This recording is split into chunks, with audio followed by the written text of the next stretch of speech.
Dear friends, ನಿಮ್ಮೆಲ್ಲರಿಗೂ ನಮ್ಮ YouTube ಚಾನಲ್ಗೆ ಸ್ವಾಗತ. ಈಗ ನಾನು ಮತ್ತೊಂದು ಪ್ರಶ್ನೆಯೊಂದಿಗೆ ಬಂದಿದ್ದೇನೆ.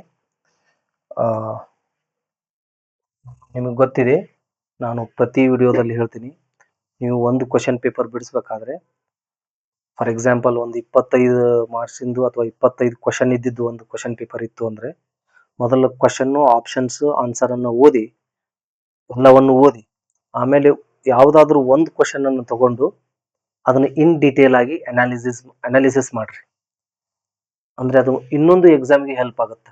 ಫಾರ್ ಎಕ್ಸಾಂಪಲ್, ಆ ಒಂದು ಕ್ವಶನ್ ಯಾವ ಟಾಪಿಕ್ಗೆ ಸಂಬಂಧಪಟ್ಟಿದೆ ಅಂತ ತಿಳ್ಕೊಂಡು ಆ ಟಾಪಿಕ್ ಅನ್ನ ಇನ್ ಡೀಟೇಲ್ ಆಗಿ ಓದಬೇಕು. ಫಾರ್ ಎಕ್ಸಾಂಪಲ್, ನೀವು ತಗೊಂಡಂತ ಕ್ವಶನ್ ಏನು ಆರ್ಟಿಕಲ್ಗೆ ಸಂಬಂಧಪಟ್ಟಿತ್ತಂದ್ರೆ ಆರ್ಟಿಕಲ್ ಅನ್ನ ಓದಬೇಕು. A and the, A L ಬಳಸ್ತೀವಿ, ಯಾನ್ ಎಲ್ ಬಳಸ್ತೀವಿ, ದಿ ಎಲ್ ಬಳಸ್ತೀವಿ. ಎ ಎಲ್ ಬಳಸೋದಿಲ್ಲ, ಯಾನ್ ಎಲ್ ಬಳಸೋದಿಲ್ಲ, ದಿ ಎಲ್ ಬಳಸೋದಿಲ್ಲ. ಈ ತರ ಡಿಟೇಲ್ ಆಗಿ ಓದಿದ್ರೆ ನೀವು ಅಲ್ಲೇ ಏನು ಮುಗಿಸಿಬಿಡ್ತೀರಿ ನೀವು ಆ ಚಾಪ್ಟರ್ ಅನ್ನ.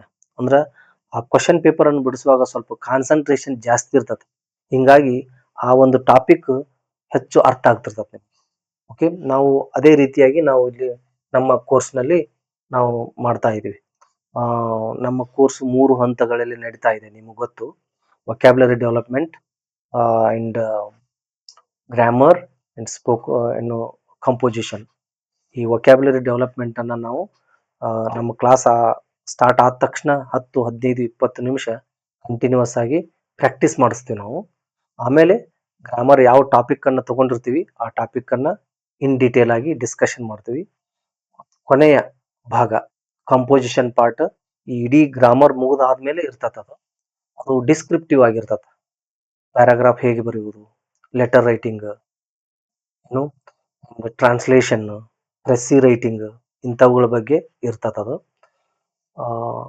ನೀವು ನಮ್ಮ ಪ್ರತಿ ವಿಡಿಯೋವನ್ನು ನೋಡ್ತಾ ಇದ್ರೆ ನಿಮಗೆ ಕ್ಲಿಯರ್ ಆಗಿ ಅರ್ಥ ಆಗುತ್ತಾ, ನಿಮಗೆ ಬಹಳಷ್ಟು ಹೆಲ್ಪ್ ಆಗುತ್ತಾ.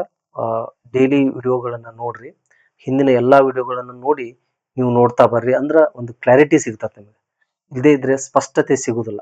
ಓಕೆ, ಸೊ ಈಗ ಈ ಕ್ವಶನ್ ಪೇಪರ್ ಯಾವುದು? Old English question paper from KS exam ಬಂದಿದೆ.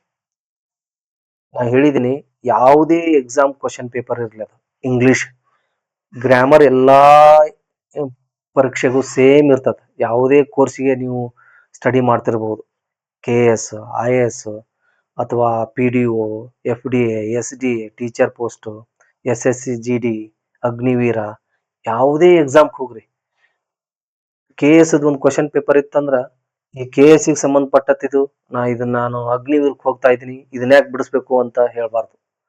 ನೀವು ಆ ಕ್ವಶನ್ ಪೇಪರ್ ಅನ್ನು ಬಿಡಿಸ್ಬೇಕು. ಕ್ವಶನ್ ಪೇಪರ್ ಎಲ್ಲ ಸೇಮ್, ಮತ್ತೆ ಹೆಚ್ಚಿನ ನಾಲೆಜ್ ಸಿಗ್ತದೆ ನಿಮಗೆ. ಅಂತವ್ರೆ ಪಾಸ್ ಆಗೋದು ಎಕ್ಸಾಮ್ದಲ್ಲಿ, ತಿಳ್ಕೊಬೇಕು ನೀವು. ಓಕೆ, KS ಮತ್ತು IAS ಒಂದು ಕಂಪಲ್ಸರಿ ಇಂಗ್ಲಿಷ್ ಎಕ್ಸಾಮ್ ಇರ್ತದ, ಗ್ರಾಮರ್ಗೆ ಸಂಬಂಧಪಟ್ಟ ಹಾಗೆ ಕಂಪಲ್ಸರಿ ಅದನ್ನ ಪಾಸ್ ಆಗ್ಬೇಕಾಗಿರ್ತದ. ಅಲ್ಲಿದ್ದಂತ ಒಂದು ಕ್ವಶನ್ ಪೇಪರ್ ಇದು. Okay, fill in the blanks with correct collective noun. ಇಂಗ್ಲಿಷ್ದಲ್ಲಿ ಪಾರ್ಟ್ಸ್ ಆಫ್ ಸ್ಪೀಚ್ ಬರ್ತದ. Okay, there are 10 parts of speech: noun, pronoun, verb, adverb, adjective, preposition, conjunction, interjection. Okay, 8 article and modals. Article and modals ಸೇರಿನೂ ನಾವು parts of speech ಅಂತ ಹೇಳ್ಬೇಕು. ಬಹಳಷ್ಟು ಪುಸ್ತಕಗಳಲ್ಲಿ ಈ articles ಮತ್ತು ಮಾಡಲ್ಸ್ ಅನ್ನ ಬರೆದಿರುವುದನ್ನೇ ಇಲ್ಲ, ಅವು ಪಾರ್ಟ್ಸ್ ಆಫ್ ಸ್ಪೀಚ್ ಅಲ್ಲಂತಾನೆ ತಿಳ್ಕೊಂಡಿದ್ದಾರೆ. ಹಾಗಲ್ಲ, ಅದು ಪಾರ್ಟ್ಸ್ ಆಫ್ ಸ್ಪೀಚ್ 8 ಅಲ್ಲ, 10 ಇದಾವೆ. ಓಕೆ, ಸಿ, ಇದು ನೌನ್ ಚಾಪ್ಟರ್. ಇದು noun is A naming word. ಅದರಲ್ಲಿ ಮೇನ್ಲಿ 4 ಟೈಪ್ಸ್ ಅದಾವ: proper noun, collective noun, common noun, abstract noun. Mainly ಇನ್ನೂ ಅದಾವ, ಬಟ್ ಮೇನ್ ಆಗಿ 4: proper noun, common noun, collective noun, abstract noun. ಈಗ ಕಲೆಕ್ಟಿವ್ ಅನ್ನೋದ್ರ ಮೇಲೆನೆ ಗೊತ್ತಾಗುತ್ತೆ ನೋಡಿ. ಕಲೆಕ್ಟ್ ಅಂದ್ರೆ ಕಲೆಕ್ಷನ್, ಸಂಗ್ರಹ, ಗ್ರೂಪ್ ಅನ್ನೋ ಅರ್ಥ ಇದೆ ಕಲೆಕ್ಟಿವ್ ನೌನ್. ಓಕೆ, ಅದು ಒಂದು ಯೂನಿಟ್ ಅನ್ನ ನಮ್ಗ ಇಂಡಿಕೇಟ್ ಮಾಡುತ್ತದೆ. ಕಲೆಕ್ಟಿವ್ ನೌನ್ ಅಂದ್ರ A noun which indicates group. Okay, group of people, group of animals, group of things. Okay, it refers to group of people, group of animals, group of things considered as A unit. ಒಂದು unit ಆಗಿ consider ಮಾಡ್ತೀವಿ. ಒಂದು group ಇರ್ತದ, ಅದಕ್ಕೊಂದು name ಕೊಟ್ಟಿರ್ತೀವಿ ನಾವು. ಆ ನೇಮಿಗೆ ಏನಂತೀವಿ? ಕಲೆಕ್ಟಿವ್ ನೌನ್ ಅಂತೀವಿ. ಫಾರ್ ಎಕ್ಸಾಂಪಲ್, ಈಗ ಸೋಲ್ಜರ್ಸ್ ಗ್ರೂಪ್ ಇರ್ತದ, ಒಂದು 100 ಸೋಲ್ಜರ್ಸ್ ನಿಂತಿದಾರ ಅಂತ ತಿಳ್ಕೊಡ್ರಿ. ಆ ಗ್ರೂಪಿಗೆ ಒಂದು ಹೆಸರು ಕೊಡ್ತೀವಿ ನಾವು. ಏನಂತ ಕೊಡ್ತೀವಿ? ಆರ್ಮಿ ಅಂತ ಹೆಸರು ಕೊಡ್ತೀವಿ. ಅದೇನು? Collective noun. ಓಕೆ, ಆ ಅರ್ಥದಲ್ಲಿ ಇದೆ ಇದು. ನೀವು ಇಲ್ಲಿ ಗ್ರೂಪ್ ಆಫ್ ಅಂತಾನು ತಗೋಬಹುದು, ಡೈರೆಕ್ಟ್ ಆಗಿ ವರ್ಡ್ಸ್ ಬರೆಯುವುದು, ಕಲೆಕ್ಟಿವ್ ನೌನ್ ಬರೀಬಹುದು. ಅವ್ರು ಡೈರೆಕ್ಟ್ ಆಗಿ ಕಲೆಕ್ಟಿವ್ ನೌನ್ ಬರ್ರಿ ಅಂತ ಹೇಳ್ಕೊಟ್ಟಿದ್ದಾರೆ. ಓಕೆ, ಈಗ ನೋಡ್ರಿ, ಎ ಗ್ರೂಪ್ ಆಫ್ ಸೇಲರ್ಸ್ ಏನಂತೀವಿ? ಕ್ರೀವ್ ಅಂತೀವಿ. Okay, a group of stairs, stairs ಅಂದ್ರ ಹತ್ತೋದು. Okay, and what is this? Flight. A group of robbers ಏನಂತೀವಿ? ಬ್ಯಾಂಡ್ ಅಂತೀವಿ. ಇದಕ್ಕೆ ಗ್ಯಾಂಗ್ ಅಂತಾನು ಕರಿತೀವಿ, ಗ್ಯಾಂಗ್. ಓಕೆ, ಗ್ರೂಪ್ ಆಫ್ ಮ್ಯೂಸಿಷಿಯನ್ಸ್ಗೂ ಬ್ಯಾಂಡ್ ಅಂತೀವಿ. ನೋಡ್ರಿ, ಇದಕ್ಕೆ ರಾಬರ್ಸ್ಗೂ ಬ್ಯಾಂಡ್ ಅಂತೀವಿ, ಮ್ಯೂಸಿಷಿಯನ್ಸ್ಗೂ ಬ್ಯಾಂಡ್ ಅಂತೀವಿ. ಗ್ರೂಪ್ ಆಫ್ ಮ್ಯೂಸಿಷಿಯನ್ಸ್ಗೆ. ಗ್ರೂಪ್ ಆಫ್ ರಾಬರ್ಸ್ಗೆ ಇನ್ನೊಂದು ಹೆಸರು ಗ್ಯಾಂಗ್ ಅಂತೀವಿ. Group of a group of flowers, bunch. 5. A group of cards, 4ನೇದು. ಇಲ್ಲಿ ABCD ಅದಾವ, ಅಲ್ಲಿ ನಾನು ನಂಬರ್ ಬರದೆ ಇರ್ಲಿ. Okay, a group of sailors ಏನಂತಾರ? Crew. A group of stairs, flight. A group of robbers, band. A group of cards, pack of cards ಅಂತ ನೋಡ್ರಿ. Group of flowers, bunch. Okay, ಇವಕ್ಕೇನಂತಾರ? ಕಲೆಕ್ಟಿವ್ ನೌನ್ ಅಂತಾರ. ಇವ್ collective noun ನೋಡ್ರಿ.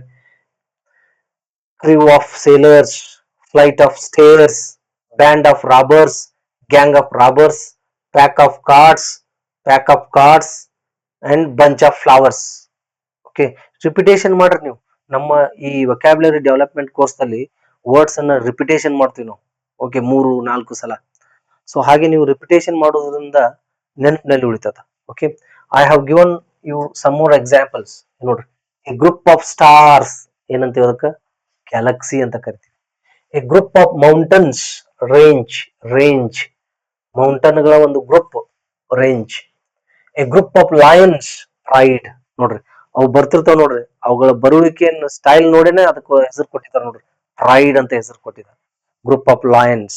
ಒಂದೊಂದೇ lion ಬರುದಲ್ಲ, group ಆಗಿ ಬಂದ್ರೆ ಆ ಗ್ರೂಪಿಗೆ ನೇಮ್ ಏನ್ ಕೊಡ್ತೀವಿ ಅಂದ್ರೆ ಪ್ರೈಡ್ ಅಂತ ಹೆಸರು ಕೊಡ್ತೀವಿ.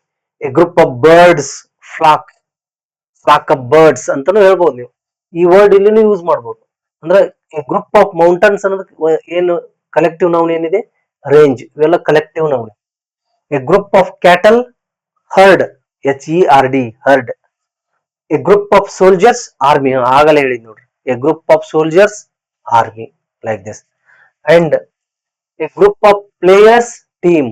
ನೋಡಿ, ಟೀಮ್ ಅಂದ ತಕ್ಷಣ ನಮಗೆ ಕಣ್ ಮುಂದೆ ಬರುವುದೇನು? Group.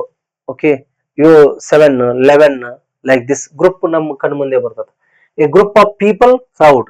A group of people gathered for something, crowd. A group of people gathered for watching something, ಅದು ಆಡಿಯನ್ಸ್. ಓಕೆ, ಇಲ್ಲಿ ಗದ್ಲ ಅನ್ನೋ ಅರ್ಥದಲ್ಲಿ ಇರ್ತದೆ. A group of people gathered for something, crowd. A group of people gathered for watching something, crowd. I mean audience. A group of musicians, band. ನೋಡ್ರಿ, ಈ group of ರಾಬರ್ಸ್ಗೂ band ಅಂತಾರ, ಈ ಗ್ರೂಪ್ ಆಫ್ ಮ್ಯೂಸಿಷಿಯನ್ಸ್ಗೆ band. Group of wolves, pack.